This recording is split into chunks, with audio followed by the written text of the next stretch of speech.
আল্লাহ বললেন, গোলাম যারা পাপ করেছ, যারা অন্যায় করেছ, নিজের উপর নিজে জুলুম করেছ, লা তাকনাতু মির রাহমাতিল্লাহ, আল্লাহর রহমত থেকে নিরাশ হয়ে যেও না।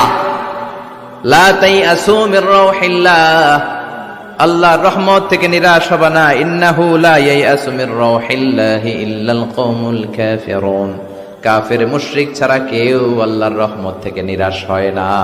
ঠিক কি না? কি আশার বাণী, কি সম্ভাবনার বাণী। নিরাশ হয়েও না, হতাশ হয়েও না, ভরসা রাখো কার উপর? আপনি কত পাপ করেছেন, কত নামাজ ছাড়ছেন, আপনি কত মিথ্যা বলছেন, কত জুলুম করছেন, কত ওজনে কম দিয়েছেন, কত সুদ খেয়েছেন, কত ঘুষ খেয়েছেন। আপনার পাপ যত বড় হোক, আল্লাহর দয়া ক্ষমার মহাসাগর তার চেয়েও বড়। আপনার পাপ আর অন্যায় যদি হয় বিলের পানির সমান, খালের পানির সমান, আল্লাহর দয়া হলো সাগরের পানির সমান। আপনার পাপ আর অন্যায় যদি হয় সাগরের পানির সমান, আমার আল্লাহর দয়া আর ভালোবাসা হলো মহাসাগরের পানির সমান।